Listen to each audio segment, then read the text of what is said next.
Welcome to Very Visionary. I have with me Dr. Nkem Ezeamama out of Nashville, Tennessee.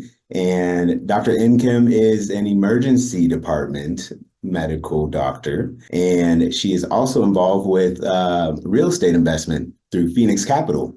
And so we'll get into that in a little bit. But first, doctor, I do want to just let everyone know, of course, as a nurse, I'm biased towards medical professionals. And in my time, I've met many, many different types of doctors. I'm sure you know there's different personalities within the medical field. But you, when we had our first discussion, I just feel your energy radiating through the computer. So I was like, ooh, I have to get a little bit deeper into her story, because I see that there's some background there that's led you into this great personality you have today. So thank you so much for joining us. I'm so happy to be here. I think this is just a great opportunity to kind of come together like minds, and just kind of share and give value to the listeners. So anytime that I have the opportunity to do this, I'm excited, I'm ecstatic, I'm thrilled. Like, it could be after a long work day, but it's like, okay, in the day and age that we're in, it's really cool that we can come together and still share, and still enjoy stories. So I'm really, really excited to be here tonight. Thank you so much for having me. Yeah, the pleasure is mine. The pleasure is mine.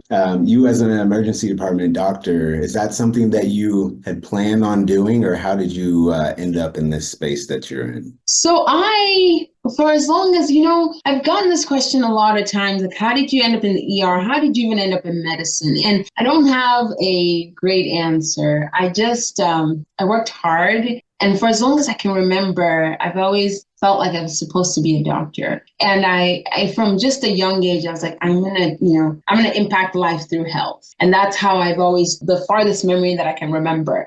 But for the ER, I tried all sorts of different types of fields. And when I got to the ER, I just felt like the chaos that drove people away was what brought me in. And I could, I could be gliding in sick, scary, laughter. It was just my place.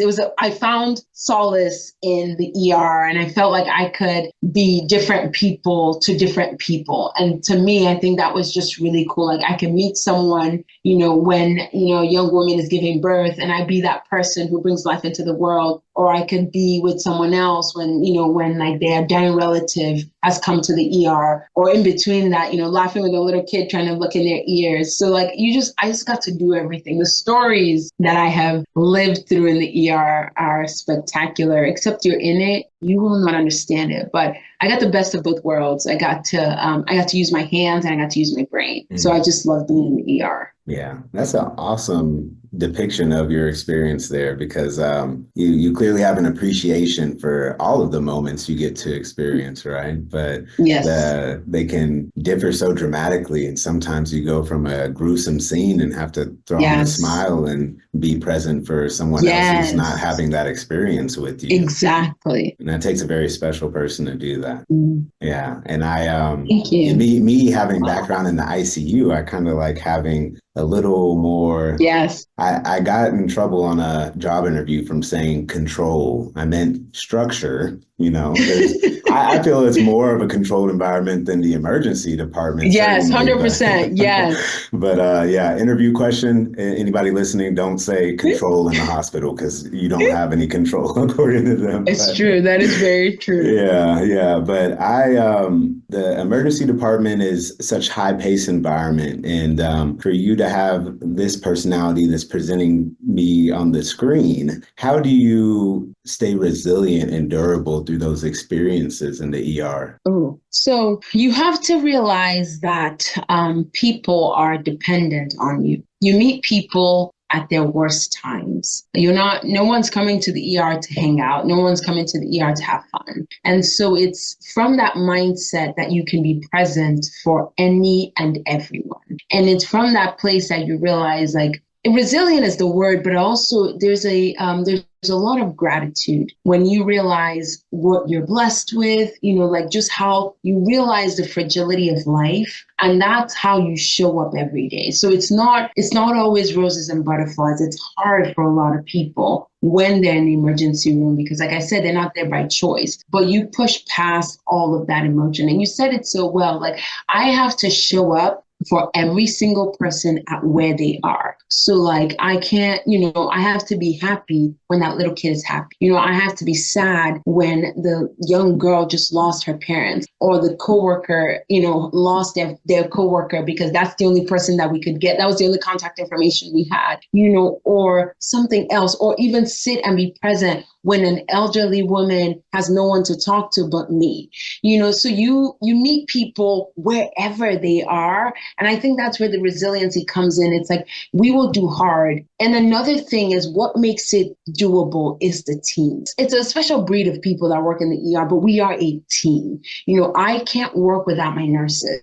I can't work without the techs. I can't work without the CT techs or the X-ray techs who take people to CT, or phlebotomy who'll draw blood. Like we are a well-oiled machine when it goes well. But like it can't be done. It can't be done by myself. And so that's how when you know that every single person is an integral part of the team, you show up every day. Like I'm not just showing up for me. I'm showing up for my whole team, and it is our whole team that will help save a life. It's a whole team that will take care of the next patient. That's the best way that I can explain to you. So it's a combination. It's not just resilience. It's from a place of gratitude. It's from a place of coming together as a team, knowing that like this can't be done alone. I think when you combine that together, I think that's where the resilience comes in. Yeah, that is beautifully stated. Going through the pandemic, I had to really pick up on that gratitude piece and understand that pain I was experiencing with my patient, even though I was having to feel it, like you're saying, you have to be there with them and be present and let them feel like you're at least empathizing and trying to understand them, because we hear that a lot, like you don't understand. And I was like, well, I'm trying to understand, right? Yeah. But going through that just time and time again, where you didn't really get the break from the negative, and it was kind of that same thing over and over. Yeah. It was a tough time to get through.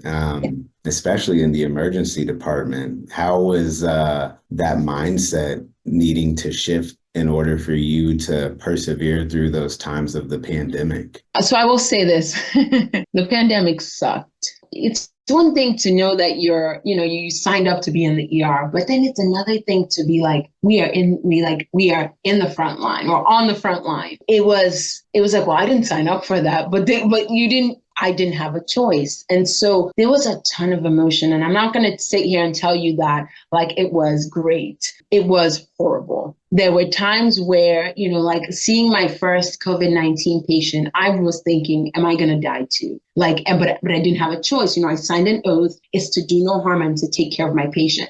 But at the same time, I was like, well, what's going to happen to me? I remember when the lockdown happened, the roads were silent. There were no cars. And I was like, everyone is home and I'm literally driving to danger. And it was very hard. I'm not going to lie to you. But once again, I cannot attest to how amazing of a team that I have. Even like we banded together as healthcare providers, we banded together as a team in the ER, because every day was a sad day. We were struggling, I would give bad news over the phone. I would be the person in like a hazmat suit holding the hand of a patient who I know is going to die and has no family member there. Or like remembering the screams on the phone when I'm telling family members over the phone that like their loved one is like, at some point I would pull the phone away because I just knew that all that was coming through there were screams. And then there were also wins when we got to like save a life, when we felt like, okay, we're figuring it out. And, nobody knew, it was literally one day at a time. You didn't know what tomorrow would look like. You didn't even, at some point, I remember in the beginning when we were like, we didn't even know if we had enough PPE. We would like box, each person would have like a disposable container that we would like reuse. We just didn't know. And you were like, and then it was hard because like we were also losing hours. And so like we were also worried about life, but we're also worried about our security and our pay. And it was all sorts of feelings during that Yeah. season. And I can look back and like, I can laugh at some and I can still remember some and like be like, man, we went through that, but it was hard. And, I remember that physician who took her own life, and it was just like, we were dealing with so much hard. And, and even in the ICU, I felt like had it harder because like we were sending the sickest patients to the ICU and they were dying. And so it was another set of hard for for the ICU team, the doctors, the mid-level providers, the nurses, everyone there. It was all sorts of hard. So I recall that season, with mixed emotions. I'm grateful that like today, COVID-19 is like, it seems like the flu. Or, I'm grateful for that. But gosh, going through that it was a really tough time. We would reflect on it standing outside our car 6 feet apart. Like we wouldn't, like we would just, that's the best we could do because at that point we didn't know. So it's hard is the best way I can describe it, but it made me a stronger person. It made me like, if I could go through that, if we could go through that, like we could go through hard. And that was a very big turning point for me, as a semi-young physician at that point. Because like, if you think about it now, COVID was 4 years ago, still blows my mind. But just think that like, if we came through that, there's a lot more that we are capable of. There's a lot more that we can withstand, like individually, as a group, as a nation. So as much as like, I wouldn't wish that on anyone. Like, I'm glad it's over, but like to come out on the other side stronger, I was like, okay, there was a reason. Mm-hmm. Yeah. And then I'm looking at Dr. Ezeamama as the individual, as a very strong woman. And you keep bringing up the team. And I can only imagine how strong a team is that's led by someone like you. And I hope that, I already know that the people that you work with greatly appreciate the role that you played during that time. And I'd be interested in meeting you before all of that, because I know how much I changed through that experience. And just like you said, as awful as it was, it did kind of force you to grow in one way Yep. or another, right? Yep. And we can either choose to be a victim for what we went through, or we can use that experience to our advantage and move forward and do what we can to make sure that we have a better hold of things in the future and hopefully better prepare mentally, physically, and all. It's all just lining up potential in the long run, right? Yes. And I've met so many people that really took advantage of that time period. And at the time, I was a little bitter towards them. Like, I felt damaged and abused. And here you are. It was like a good experience. But now that I'm at this point and I at least recognize the growth and I understand that everything happens for a reason. And that's, depending on the circumstances, very hard to come to terms with. But us in the hospital setting, we have to explain that to people on a regular basis. And so for us to recognize that in our own lives is very important too, right? Yes. And then so amidst all of this, you get involved in real estate investment. And when exactly did that journey start? That started around COVID. I alluded to a little bit ago, but there was lack of job security. And it's ironic that also came out of COVID because, when everything was shut down, we didn't have patients, we were losing hours significantly. And even some of us lost jobs. And you would think like a field as altruistic as medicine, that like our jobs would be secure, but it wasn't. And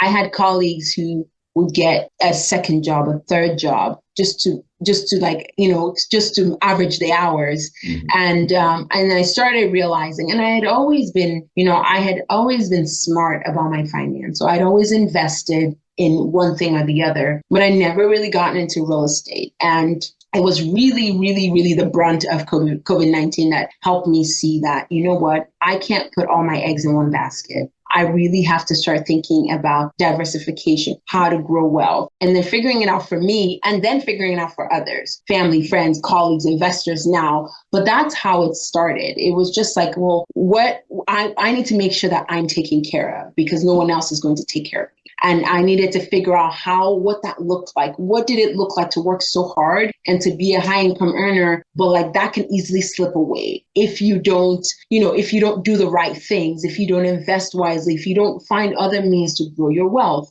And that's how it started for me. And I got into real estate investing because I remember I'm reading, Andrew Carnegie said 90% of millionaires made their money through real estate. And I thought, well, let me figure out what that could look like. And it really started out with figuring it out for myself. And I realized, okay, this is something that I need to bring to the healthcare community. That's how it started. I started passively investing. I just took money and I put it into an investment vehicle, which was real estate, and it was apartment complexes. And I was just a limited partner, which means I didn't have any say. I just let my money work for me. I finally understood the definition of mailbox money, where it was like the money was working, while I was sleeping, while I was in the hospital, and I was getting returns. And that led to one investment, led to another, led to another. And I just realized that it wasn't only for me anymore. I started talking about it. I started sharing it with my friends, my colleagues at work, my family, my almost extended network. And before I knew it, it just one conversation led to the other, led to another. And Pheenyx was born, and we grew the company, and we just started looking for properties that we can come together and invest, and everyone grows wealth. You got to do what you loved. That was the biggest thing, that I could be in the hospital, not as a means to an end, but because I truly want to change lives. I want to impact lives. And that's exactly where, a lot of healthcare professionals are coming from, the way they feel like this has now become just a job and I'm losing my passion. Well, when you start thinking about, okay, I'm diversifying, I'm growing wealth in this bucket, this bucket, this bucket, then I get to practice from the passion that was always there all along. And that was the beauty of kind of how I started and how it's grown. And the truth is that we have the resources, but we didn't necessarily have access. And so now it's like I'm teaching, I'm talking about it, I'm letting people know these are the options that are available for us. We have space at the table. That's how kind of it all evolved. And it really was, like I said, like I alluded to before, COVID-19 had a lot of good, a lot of bad. Like this came out and then it just helped me realize that my purpose was not only in the hospital. I could impact lives on a greater scale. So as much as it was a hard season, tons of greatness came out of it. And I'm in Phoenix, Arizona. So just again, the way the stars align and things happen, I think it's no coincidence that we're speaking about Phoenix Capital and the process of you going on to continue to educate, but in a different realm. As a doctor, you're educating people all the time, and we understand the value of sharing information and really just creating awareness and giving people options. And I see how you could translate your experiences with your patients into how you educate and take care of your investors and your family and the people that you want to give an opportunity to get involved with these things. So if someone was interested in getting involved with this multifamily real estate investment and they wanted to, I guess, consult Phoenix Capital, what would that look like for them?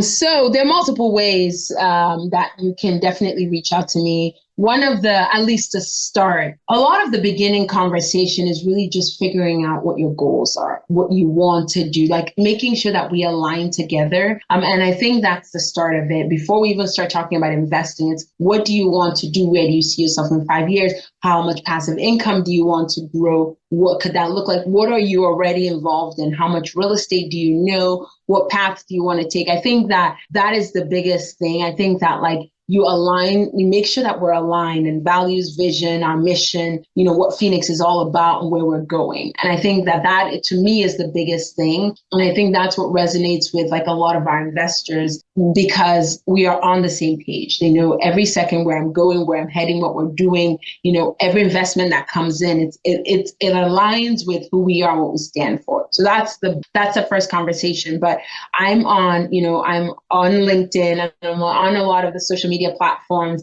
as a way to reach out to me. And then, our website is available, and it's www.phcinvest.com. syndication.com. And that's like another way you can like sign up there, and we'll reach out to you and join the community. And in the community, really, it's a ton of education. So it's a lot of webinars.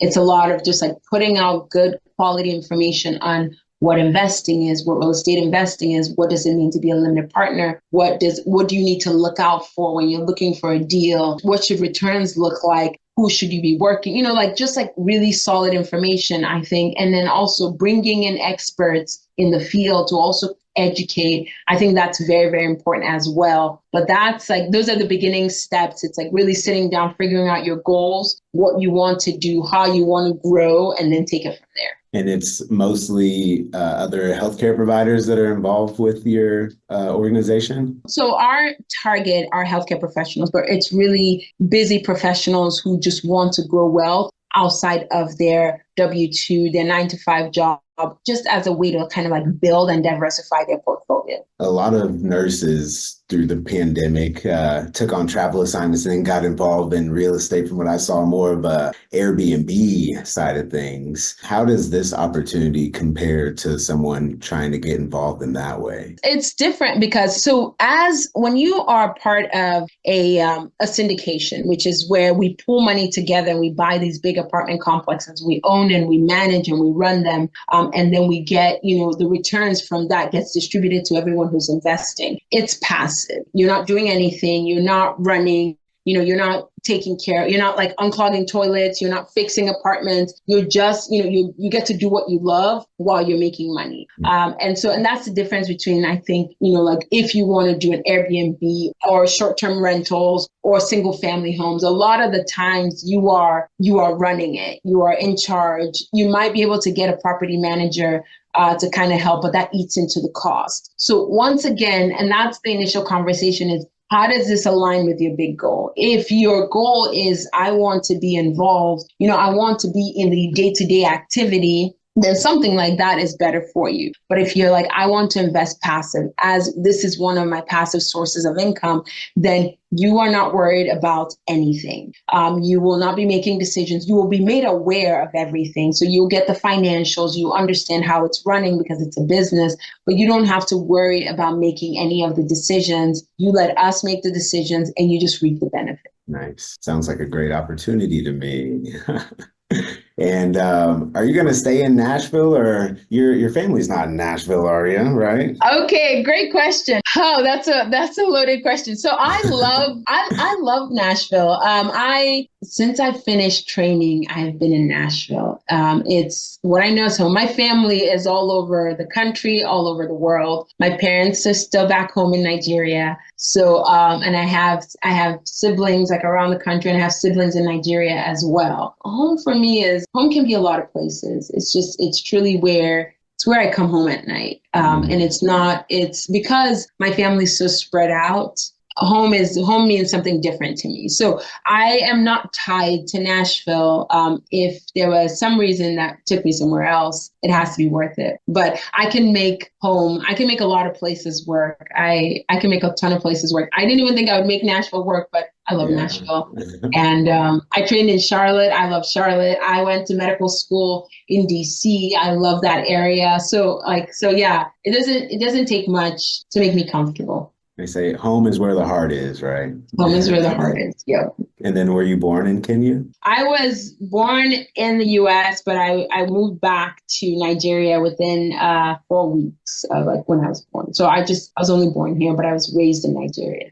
You mentioned how you're educating your family on these opportunities as well. Is this something international that people can be involved with Pheenyx Capital, even if they're not residing in the U.S.? So right now, it's only United States residents that can be a part of the investment. Okay, gotcha. And then so I know that Africa is a very growing economy. Have you looked into what the real estate scene is like there? It's part of our big picture. So it's part of the big picture. Right now we're focused in the US and specifically in the Southeast. That makes sense. You talk about the big picture, and Africa is just it's really amazing the potential that's there, right? Yes, The yes. youth, the number of the youth and the resources and the innovation that's taking place. And I completely agree with you. Like there's such untapped resources back home. And I'm fortunate. I'm very, very grateful that I still have strong ties. I still go back every year. I'm actually heading back in less than a month. oh, great. And I will go and I will get to practice medicine back home, which I'm looking forward to it. I do it every year with an organization, and we go back home and we give free health care. We pick a specific region in Nigeria and we travel every year. We go to a different state and we just give back. And it's just a way to say, it's just like a true way of showing gratitude for who we are, what we're about, and making sure that we still have ties back. Yeah, that's amazing. I love that. What's the organization called? It's Association of Nigerian Physicians in the Americas. Great. So we're physicians in the Americas who are Nigerian, and we get to go back home and give back. Nice. And is there a way for my audience to donate to that organization, or how do they fund these? Absolutely. Yeah. Our website is anpa.org. You can, and on there you'll see the link to the organization, and then from there you can sponsor it. And it's happening next month in April. And it's happening in April. I'm heading back home towards the end of March, but it's going to be in April. And there's an opportunity to give back. We need resources. We all donate to the cause, and we could use all the help we can get. Well, we'll definitely do what we can to help out there. We love that. That's awesome. Yes. Yeah. I've had many conversations recently just explaining that the idea of abundance is new to me. Yes. And I really think that everything that we're able to enjoy as luxuries, we should be working to distribute evenly across the world. I love that. Yeah, so I love that you are bringing your knowledge and your congeniality and your medical expertise to the underserved areas because it's necessary. And in the meantime, I'm sure that you inspire many people to go along the journey of becoming a doctor themselves, and especially now that they see there's so much opportunity because, Grey's Anatomy might say otherwise, but it's not the most glamorous life being a doctor or working in any role within the hospital, to be honest. Even if you're in administration and have a desk job, it's difficult what we have to deal with, and having to support the team and take care of yourself in the process. It can be tough to juggle. So I just appreciate so much the energy that you provide and the impact that you're having on the community. Thank you. Yeah, Thank of course. you. It means so much. Thank you so much for that. Yeah, my pleasure. And I just wonder, do you long term have any goals for yourself outside of medical and real estate? Or I know that this is consuming a lot of your time at the moment. What else is going on with Dr. E? In this season of kind of redefining my purpose, I've come to realize that there's so much more to us. And I have come to realize that we are living small lives, and we can impact life on a larger scale. And so I realized that I can be the person who's a physician and a real estate investor and more. I could be an author and a speaker, and I could impact life on a broader scale. But I had to switch that identity. And so a part of kind of stepping into this new role is really empowering others to live this expansive life, to really step out. And it's okay to be uncomfortable. It's okay to grow. It's okay to realize that we just don't need to wake up, go to work, come home, go to bed. There's more to this life, and only a select few are doing it, but it's in a lot of people's hearts. And so they just need to see what that looks like. And so a part of what this new season is going to be, and it's unfolding, but it's really realizing that we are called to live bigger lives and more expansive lives. And what does that look like to someone else? That's amazing. And every day you lead by example. people and show us that that's something that's attainable and realistic. And, you don't have to talk about it. You just have to be about it and people will catch I on, right? agree. Yeah. I agree. Yeah, I love following you on LinkedIn. Just, I don't know if somebody's managing your account, but every time you post something, I'm like, I feel inspired. I got to go do something today. Listen, I'll tell you, LinkedIn was, and if anyone's listening, hear this. For me, a year ago, January, I didn't even have LinkedIn. And I felt like I needed to do something uncomfortable. In living this life that I felt like I was called to do an impact, I had to start speaking it and I had to start doing it and I had to start sharing my story. And that's how LinkedIn started. I started as a bet to myself that I would post every single weekday for a year. And I remember January 1st, it was like 8 p.m. at night. And I was like, I don't even know what to post. I was like, I think I posted a quote or a Happy New Year or something. But I committed that every day I would post. And it has grown from there. I didn't know what to say in the beginning. And I was like, who's listening? What are they going to say? Who's going to judge me? I had all these fears and all these limiting beliefs, but I said, I'm going to do this. And I started doing it. And it has grown from that because now I understand who, I have come to build people who resonate with what I'm saying and I know what they want. And so now I'm living this life and I can share with passion, the things I'm going through, the struggles, what it is to go from medicine to entrepreneurship, what it is to, be a woman in the space or whatever it is. I'm no longer afraid to speak it because I know people are listening and people want to hear, people need to hear it. And so I'm saying this to someone, whoever's listening to this, if there's that one thing that you're worried, should I not just do it?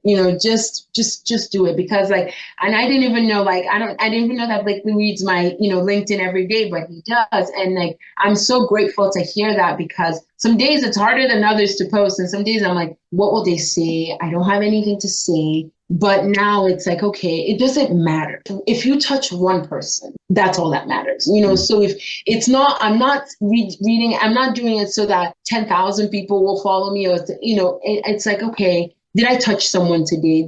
Did my experience, did it impact someone? Did my struggle today make someone realize that they have the same struggles? We're living this life that we all think is separate, but when we start talking about it, we realize how similar we are. We realize how we go through the same struggles. We have the same wins. So why not share and encourage others? So that is my LinkedIn story. And like I said, I hope it empowers someone to maybe not do LinkedIn, but to do something that you're can I? Because the answer is yes. Well, they might have to sponsor you now because if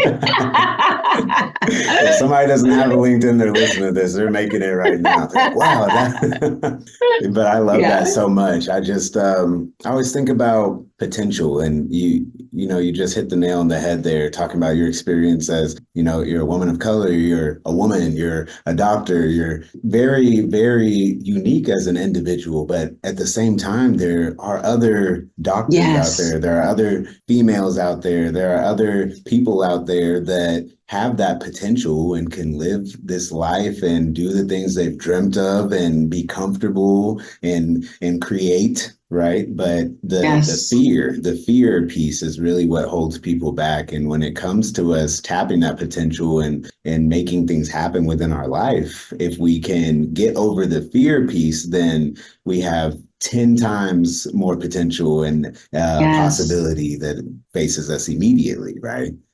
And the hospital can teach that to you very quickly.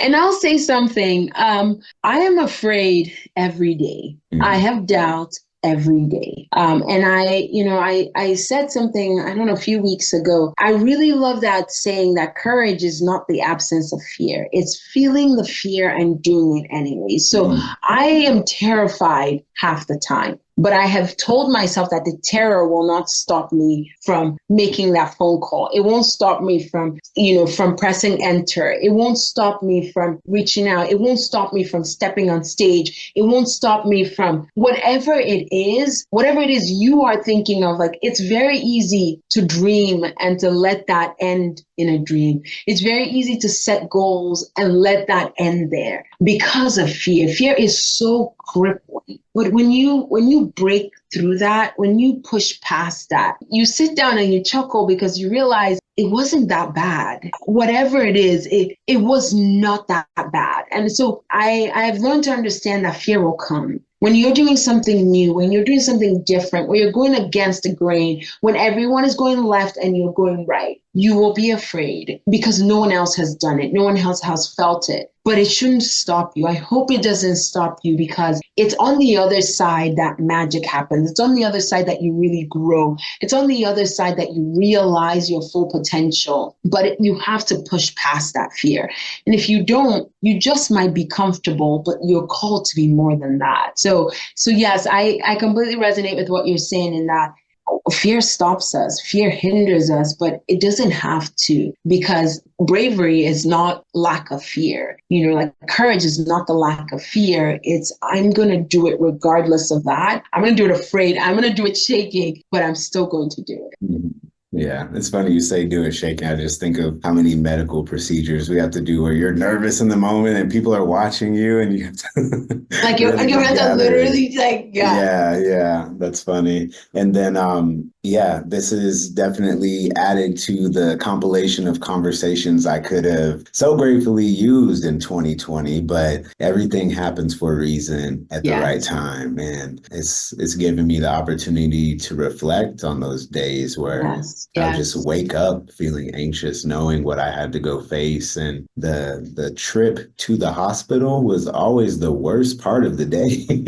No matter what happened in the hospital, it was like the anticipation and the unknowing. And I was really afraid of being inadequate and not being able to provide for my patients what I could. But so much of that relied on me taking care of me and making sure that I was eating and trying to get the sleep that I could and Yep. just showing up and being present for them, right? And so I wondered for you, I see you staying hydrated here, so that's one of them. I'm also curious, what else does Dr. E do to take care of herself as she juggles this busy schedule and has to continuously be present for everyone? I'll tell you the things I did. I have a gratitude journal and it's very simple. It's 3 people I'm grateful for, 3 things I'm grateful for, 1 big idea, and 3 reflections of the day. I don't get to it every day, but I try. Like I will say 350 days out of the year, I write in it. It puts things into perspective. And when you go back and review that, you have no reason, at least, okay, let me not say you, I say, I have no reason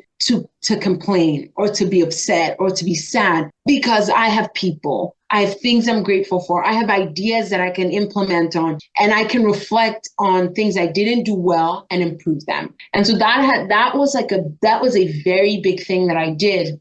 And I haven't stopped it. Like I still write, I pause. It takes less than 2 minutes, but it's such a game changer. And that is one thing I did. And then the second is I love running. And sometimes I'm not good at it. No, I'm not great at it. I'm decent, but If you it love it, doesn't I'm sure you're matter. decent. Like it doesn't matter. It's just like you just get to burn energy. You get to burn sweat. You just get to go out and enjoy the weather, enjoy nature, enjoy outside. And it's something that, in a bad day, I can just hit the pavement and just go. It's just fun. Like I said, I'm one of those people who will jog, walk, whatever you call it. But you know what? I'm not competing with anyone. I'm just like doing something that I love, something that brings me some peace. But I will say those 2 things have been, something that I have held on to. And some great ideas come when I'm running. Like I just, like I'll be like, ooh, I should write that down. Or, ooh, I should, and you might see me pause and like just speak into my phone or say something or, Uh-huh. save something so I don't forget. But it's been, I don't know, like, and a lot of people have different things. Some people do different sorts of exercises. Some people do, some people journal. There's tons of different things that some people, pastime, sports. There's a bunch of things that people do to kind of, to unwind or to like, to just like pause in whatever the craziness and the hecticness is of the day. But for me, those have been game changers. Yeah.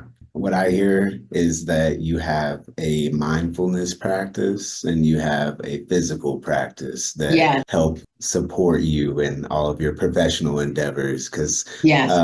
it's so easy to get consumed in medicine. There's plenty to study and read and consume on a daily basis, but to break away from that and think about what's going on in your head and what's going on in your life and your surroundings is very important, right?